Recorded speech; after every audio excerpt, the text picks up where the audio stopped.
July 1943, New Guinea. The air hung thick and heavy, like a wet blanket wrapped around every breath. Lieutenant Colonel MacNider stood at the edge of a jungle clearing, sweat soaking through his uniform even though it was only 7 in the morning. He pressed his binoculars against his eyes, watching Australian troops move through swamp water that came up to their waists. The water was brown and thick, filled with rotting plants and God knows what else. Ahead of them, hidden in the jungle, were Japanese bunkers with machine guns pointed right at the swamp. MacNider shook his head. He turned to his adjutant, a young captain from Ohio, and spoke words he would regret for the rest of his life. "Look at those Australian idiots," he said, walking straight into a meat grinder. At that exact moment, all across the Pacific, the war was going badly. American and Australian soldiers were supposed to be allies, fighting together under General MacArthur's command. But the truth was messier. The two armies didn't trust each other. They didn't understand each other, and men were dying because of it. In the jungles of New Guinea, more soldiers were falling to malaria than to bullets. 8 out of every 10 men got sick.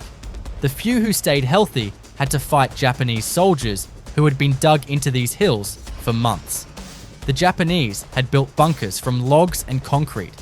They had machine guns covering every approach. They knew every trail, every creek, every weak spot in the Allied lines. For every Japanese soldier killed, 3 Americans or Australians died. The numbers were grim. The future looked worse. MacNider had been a soldier in the First World War 25 years earlier. He knew how to fight, or at least he thought he did. He had studied tactics at West Point. He had read all the manuals. He knew how a proper army should advance, how artillery should prepare the ground, how infantry should move in coordinated waves with covering fire.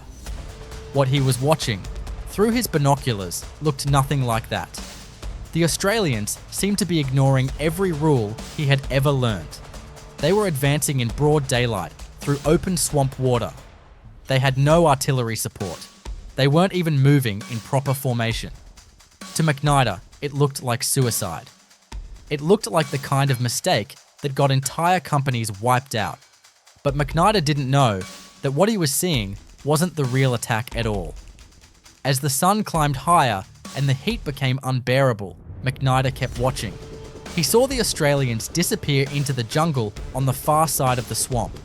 He heard sporadic gunfire, impossible to tell who was shooting or who was getting shot. Then, as afternoon turned to evening, the radio went silent. No reports came back. No updates. Nothing. MacNider lowered his binoculars as darkness fell. He had called them idiots. Now he wondered if those idiots were all dead. And he wondered what that meant for his own men who were supposed to advance at dawn through the same killing ground. What MacNider didn't know, what he couldn't possibly imagine, was that those Australian soldiers weren't idiots at all. They were about to teach the American military the most important lesson it would learn in the entire Pacific War. The Australian soldiers MacNider was watching had been fighting this war since September 1939, before most Americans even knew there would be a war. They had travelled halfway around the world to fight in deserts where the temperature hit 120 degrees. They had held a city called Tobruk against German tanks for 241 days straight, surrounded on all sides, living in holes in the ground, while bombs fell on them every single day. They had learned to fight at night when other armies slept. They had learned to move silently through enemy lines. They had learned which rules from the training manuals would get you killed, and which ones might keep you alive. Every lesson had been paid for in blood.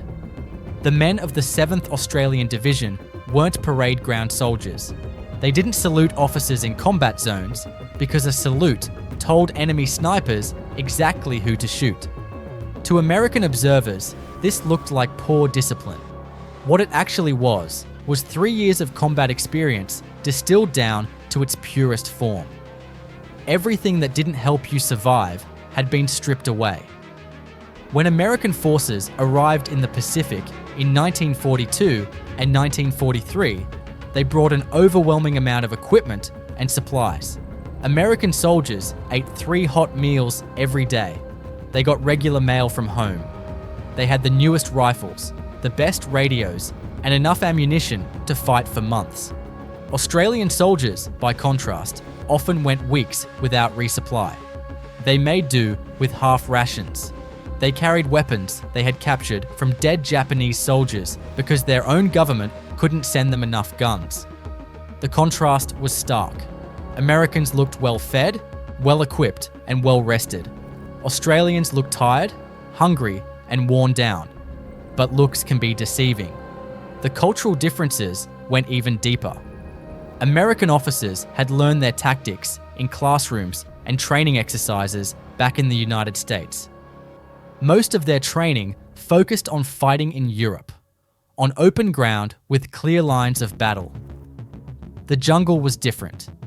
In the jungle, you couldn't see more than 20 feet in any direction. Maps were useless because the terrain changed with every rainstorm.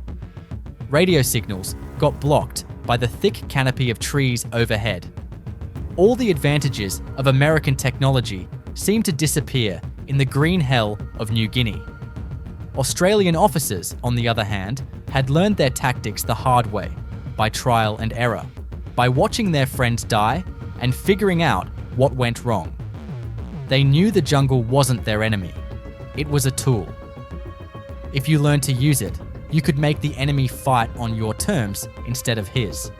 By July 1943, the strategic situation was desperate. General MacArthur needed to clear the Huon Peninsula, a stretch of jungle-covered mountains 150 miles long. 35,000 Japanese troops were dug in there, and they had spent months building fortifications. The plan was for American and Australian divisions to advance side by side, supporting each other. But cooperation was poor. The two armies barely communicated. American commanders thought the Australians were reckless and undisciplined. Australian commanders thought the Americans were inexperienced and arrogant. Both sides were partly right, but only one side had figured out how to fight and win in the jungle. MacNider was about to learn which side that was. On July 17th, both American and Australian units received the same basic orders. They had to advance toward a village called Salamaua, a Japanese strongpoint that blocked the route to a larger city called Lae. Intelligence reports said there were 400 Japanese defenders waiting for them. These defenders had built bunkers from logs and concrete, reinforced with sandbags and covered with camouflage. The bunkers had machine guns set up to cover every approach. Between the Allied positions and Salamaua lay 600 yards of open swampland. Anyone trying to cross that swamp would be completely exposed to enemy fire. It was a killing ground, and the Japanese knew it. MacNider and his staff spent hours planning their assault. They did everything by the book. Artillery spotters climbed trees and called in coordinates for the Japanese bunkers. Then American artillery guns, big 105mm howitzers, pounded the swamp for 2 solid hours. The shells screamed through the air and exploded in fountains of mud and water. Trees splintered into deadly shrapnel. The ground shook with each impact. When the bombardment finally stopped, aerial reconnaissance planes flew over and took photographs.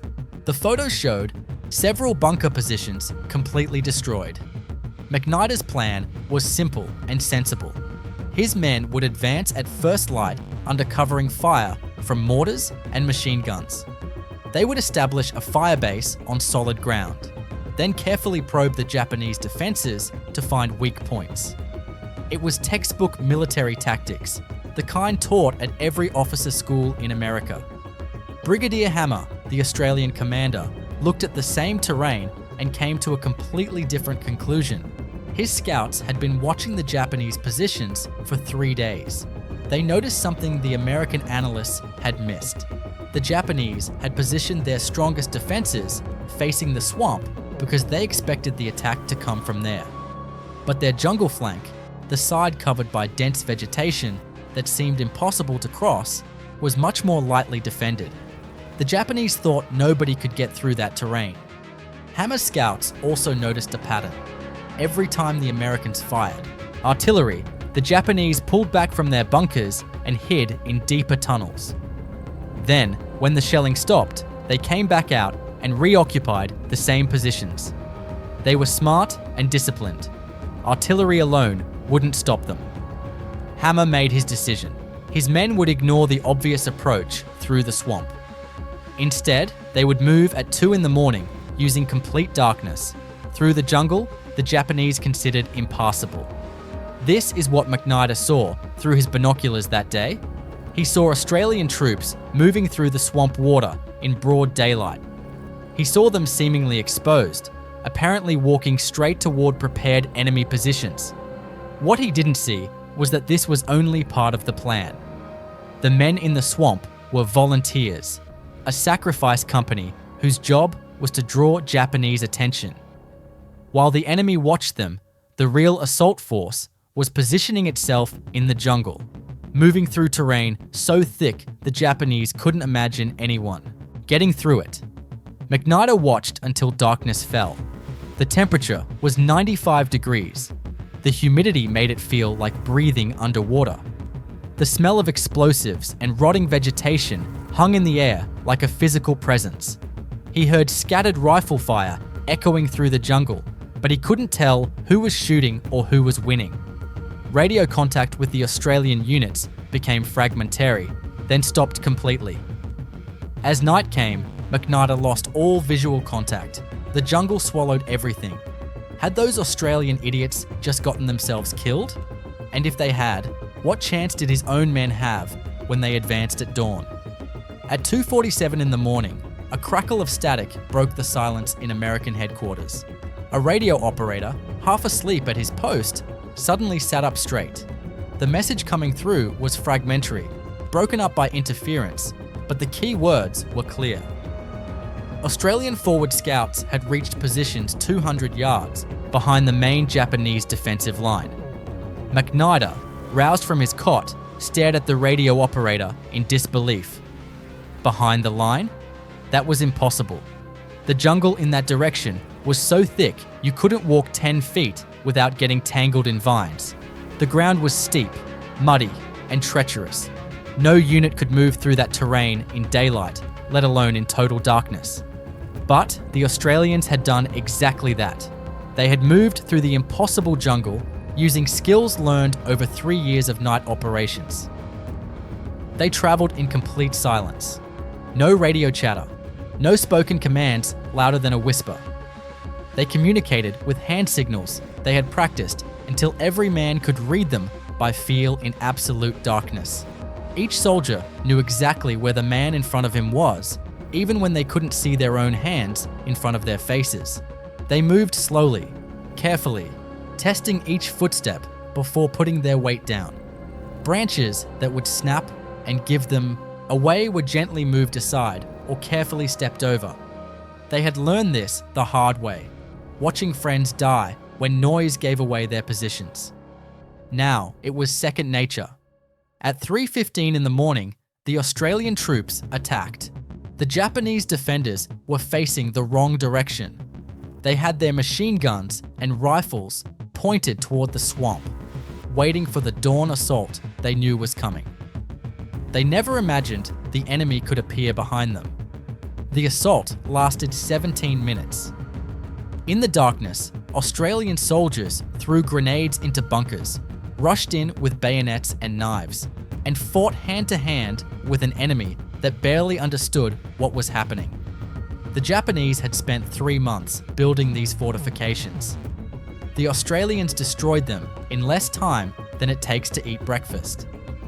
At 4:30 in the morning, a runner arrived at MacNider's headquarters. The young man was covered in mud and breathing hard from his sprint through the jungle. He carried a handwritten note from Brigadier Hammer.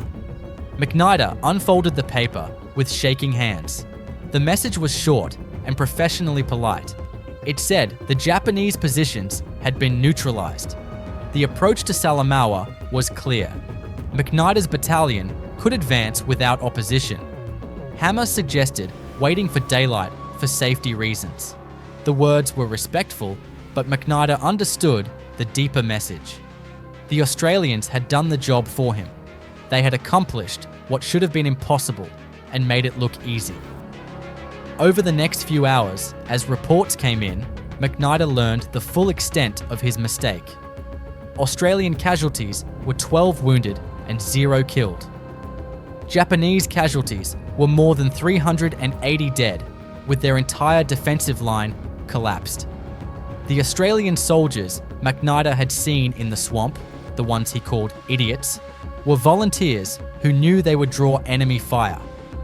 They had done it to enable the real attack, and every single one of them had survived because Australian training had prepared them for exactly this kind of operation. The men in the swamp knew how to move in ways that made the enemy think they were vulnerable when they actually weren't. They knew how to read the landscape, how to use every fold in the ground, every bit of cover. They had practiced these skills in the deserts of North Africa against the best general Germany had. The Japanese never stood a chance. MacNider sat down and wrote in his personal journal, something he only did when his thoughts were too heavy to carry alone. He wrote that he had called them idiots. He wrote that he was the idiot. He had seen what the Australians wanted the enemy to see. They had seen what the enemy couldn't imagine. The Australians were the teachers. He was the student. And the tuition for this lesson had almost been paid in American blood. When the sun rose on July 18th, MacNider's battalion advanced into the positions that should have cost them 30% casualties. They walked through abandoned Japanese bunkers, still smoking from grenades. They saw enemy equipment scattered everywhere, dropped by soldiers fleeing in panic. They counted bodies and realized the scale of what the Australians had accomplished in 17 minutes of darkness. And every officer in MacNider's battalion understood what had happened. The Australians had made them look like amateurs. The question now was how the Americans would respond. MacNider didn't hesitate. He sat down and wrote a personal letter to Brigadier Hammer. His hand shook slightly as he formed the words. He said he owed Hammer and his men an apology he could never adequately express. He had witnessed brilliance and mistaken it for madness. He was requesting assignment to observe Australian operations so he could learn from the best jungle fighters in the theatre. When Hammer received the letter, he read it twice, then showed it to his senior sergeants. One of them laughed and said MacNider might actually be worth teaching. Hammer wrote back immediately. His response was characteristically blunt. "No apology needed, mate. You said what you thought. We showed you different. That's how men learn. Come watch us work, but keep your head down." Not every American officer reacted the same way. Some doubled down on their dismissiveness. One colonel wrote in his official report that Australian methods relied on excessive risk-taking and would be unacceptable in United States doctrine. Their success was luck, not repeatable tactics. This report travelled up the chain of command until it reached General MacArthur's desk. MacArthur read it, picked up a pen, and wrote a note in the margin. "Luck. They've pulled off lucky operations for 3 years. Perhaps we should learn to be this lucky." He sent the report back, marked rejected. Australian troops, interviewed years after the war, remembered the American observers with a mixture of amusement and respect. Private Jack Henderson said the Americans thought they were crazy until they weren't. Fair enough. The Australians thought the Americans were soft until they learned. War was a good teacher if you survived the lessons, and that was the key point. Both sides had things to learn from each other. The Americans had equipment, supplies, and firepower the Australians could only dream about. The Australians had experience, tactics, and hard-won battlefield knowledge. Put them together, and you had something truly dangerous to the enemy. The Sacrifice Company that had drawn Japanese fire in the swamp suffered 12 wounded men. Corporal Thomas Wade took shrapnel in both legs and spent 4 months in a hospital bed. He wrote to his wife from his hospital cot. He told her he had volunteered because he knew what they were doing would save American lives, even if the Americans didn't know it yet. "That's what Allies do," he wrote. 7 of the 12 wounded men eventually returned to their units. 5 were evacuated back to Australia with injuries that ended their combat service. Each of them carried scars that would ache on cold mornings for the rest of their lives. The Japanese perspective on the battle came from captured documents and diaries. Captain Yamamoto, the officer commanding the defensive position, wrote in his diary that the enemy appeared in daylight where they expected them. They prepared to destroy these enemies. Then different enemies appeared from impossible jungle in darkness and destroyed them instead. How did they know our weakness? How did they see in total darkness? These are not normal soldiers. Yamamoto's confusion was shared by Japanese commanders throughout the theater. They had fought the British, the Dutch, the Chinese. They thought they understood how Western armies fought. The Australians kept doing things that shouldn't be possible. After Salamaua fell, something unexpected happened. Australian medics treated wounded Japanese soldiers despite orders to prioritize Allied casualties. Sergeant Frank Mills said they were beat, half-starved, terrified kids mostly. War was war, but wounded men were wounded men. American observers noted this too. It was another lesson in what veteran combat soldiers understood that fresh troops didn't. You could hate the enemy and still see him as human. That balance was hard to maintain, but the Australians had learned it. Within 2 weeks of the Salamaua operation, General MacArthur's headquarters issued new directives that changed how American forces would fight for the rest of the Pacific War. Every American battalion and company commander in the theater would undergo mandatory observation rotations with Australian units. The directive's opening statement, reportedly written by MacArthur himself, was blunt and honest. Our Australian allies possess combat knowledge purchased with blood across 3 years of continuous warfare. Pride should never prevent us from learning lessons that will save American lives. It was an extraordinary admission from a general not known for humility. The Salamaua operation became a template for everything that followed. In September 1943, Allied forces landed at Lae using Australian night infiltration tactics to secure the beachheads before American landing craft arrived. In October, the assault on Finschhafen saw American and Australian units coordinate feints and flanking maneuvers based on patterns the Australians had perfected. The results spoke for themselves. Casualty rates dropped by 40% compared to earlier operations in the campaign. 40% meant hundreds of mothers who didn't receive telegrams about dead sons. It meant hundreds of wives who saw their husbands come home after the war. Numbers on a page represented human lives saved. By early 1944, the United States Army Pacific Command had incorporated Australian night fighting techniques into official training manuals. There was now an entire section called the Australian Method. It taught patient reconnaissance over days instead of hours. It taught night movement through terrain that maps said was impassable. It taught coordinated feint operations combined with main assaults. It taught minimal radio communication in combat zones and silent hand signal systems for jungle operations. These weren't suggestions. They were mandatory training for all units deploying to the Pacific. Fort Benning, the main infantry training base in Georgia, added a new course called Pacific Jungle Warfare in 1944.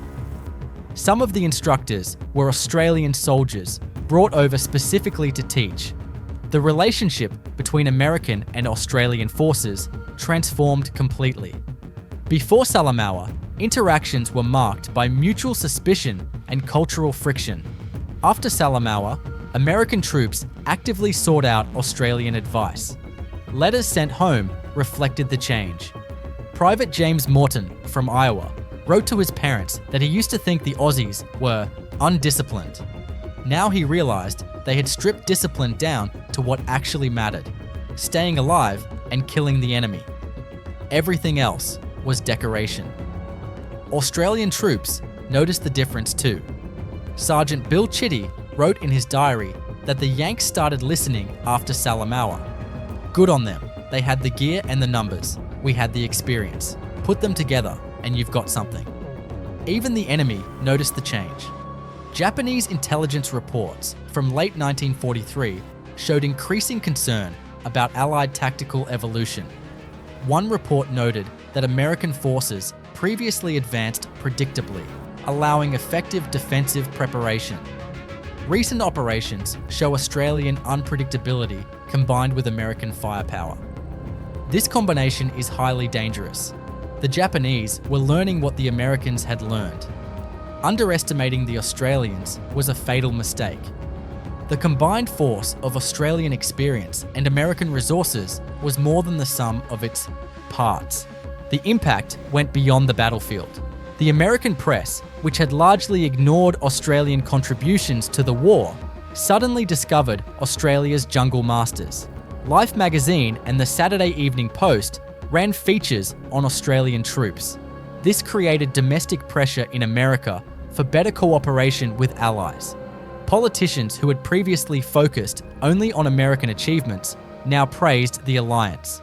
The story of Salamaua, though the details remained classified, became a symbol of what allies could accomplish when they set aside pride and worked together.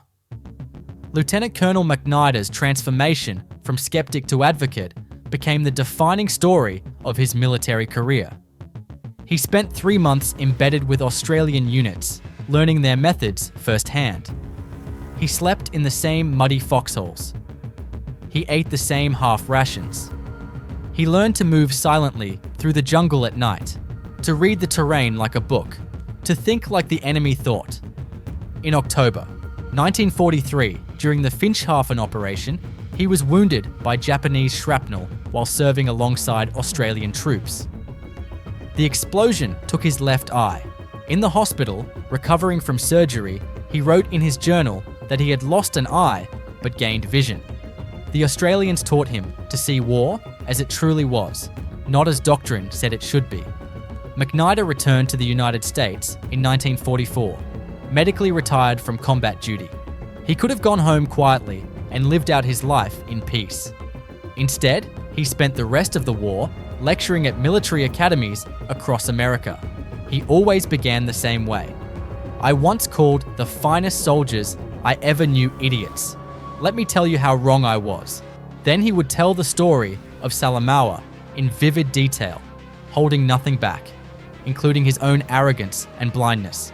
Young officers listened in silence, understanding that this wasn't just a war story. It was a lesson in humility that could save their lives and the lives of their men. MacNider died in 1968 at the age of 77. His will contained an unusual request. He wanted his ashes divided between Arlington National Cemetery and a memorial to Australian forces in Papua New Guinea. Even in death, he remained connected to the men who had taught him the most important lessons of his life.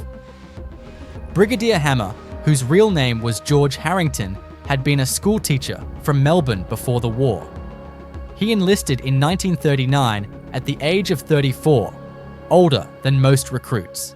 He rose from corporal to lieutenant colonel through sheer battlefield competence, earning each promotion in combat. After the war ended, he returned to teaching and rarely spoke of his military service. His former students remembered only that he never tolerated bullying in his classroom and that he received letters from America with unusual frequency. They didn't know these were letters from American veterans whose lives he had saved, men who never forgot what he taught them. Harrington died in 1979.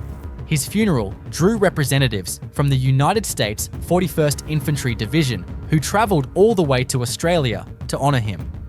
They presented his family with a bronze plaque that read, "He taught us to fight. We never forgot." The men of the Sacrifice Company, the volunteers who drew Japanese fire in the swamp, each carried their own piece of the story forward. Corporal Thomas Wade recovered from his leg wounds and returned to combat. He survived the war and became a carpenter in Sydney. For decades, he never spoke of Salamaua. Then, in 1963, a young American veteran asked him why Australians had risked their lives for American soldiers they didn't even know. Wade thought for a long moment before answering. Because that's what allies do, and because we knew you'd learn. You did. Private Jack Henderson suffered minor wounds at Salamaua, stayed in combat through 1945, and emigrated to California in 1952. He became active in Australian-American veteran organizations, building friendships with men from the units his actions had protected. Of the 12 wounded men in the sacrifice company, 7 returned to combat. 4 of those 7 survived the war. 3 were killed in later battles, their names carved on memorials in Australia alongside thousands of others. Lieutenant Robert Chen, a Chinese-American officer, was sent to observe Australian operations after Salamaua. His detailed reports influenced the doctrine changes that swept through the United States Army. After the war, he maintained correspondence with Australian veterans for 40 years.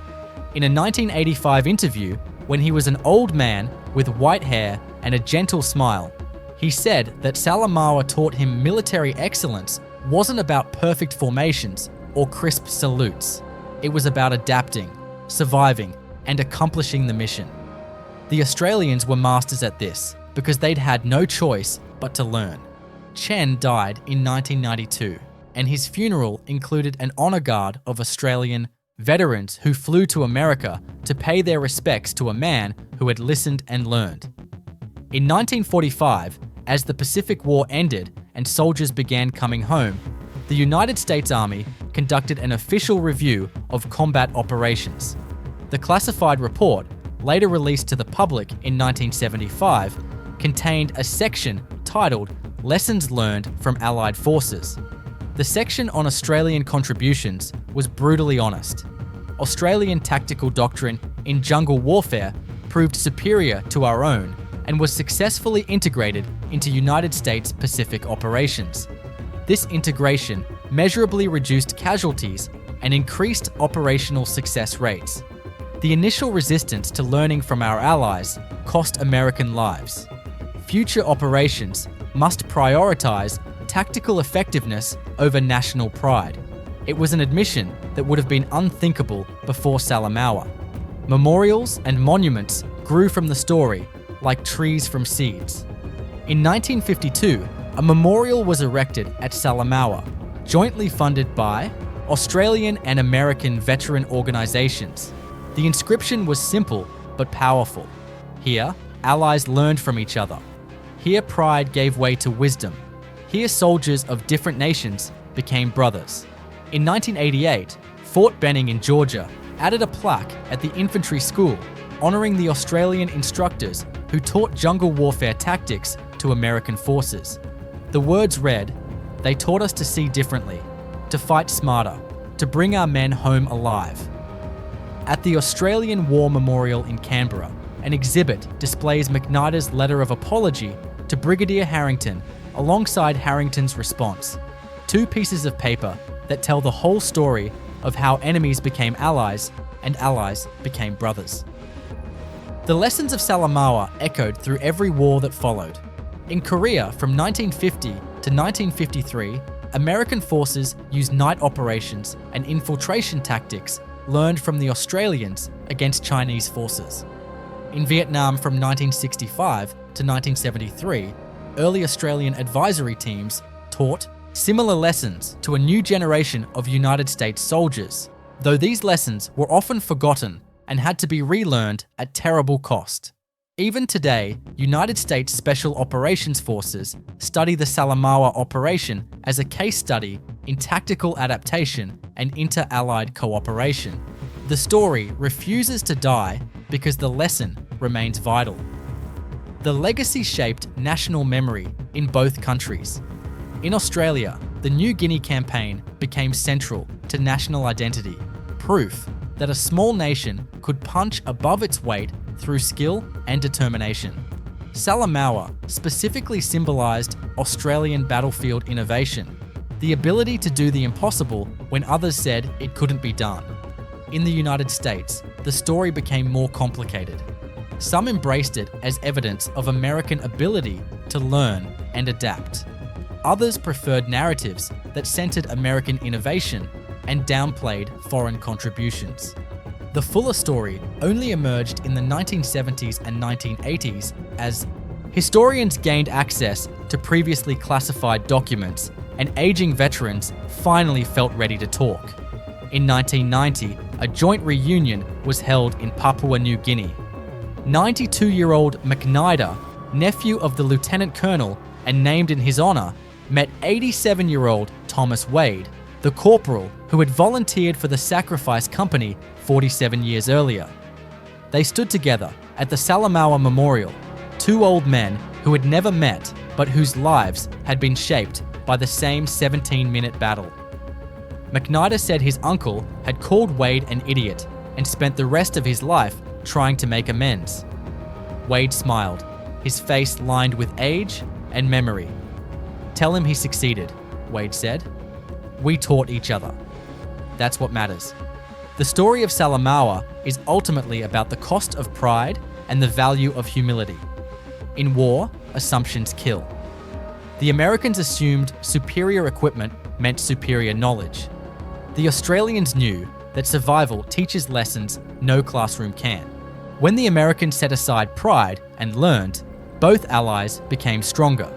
The tragedy is that this lesson had to be learned at all, that MacNider's words had to be spoken before they could be retracted. But the triumph was that men like MacNider had the courage to admit error, and men like Harrington had the grace to teach anyway. War is the cruelest teacher because it punishes ignorance with death. But it can also teach hope, that even in humanity's darkest moments, we can learn, adapt, and grow together.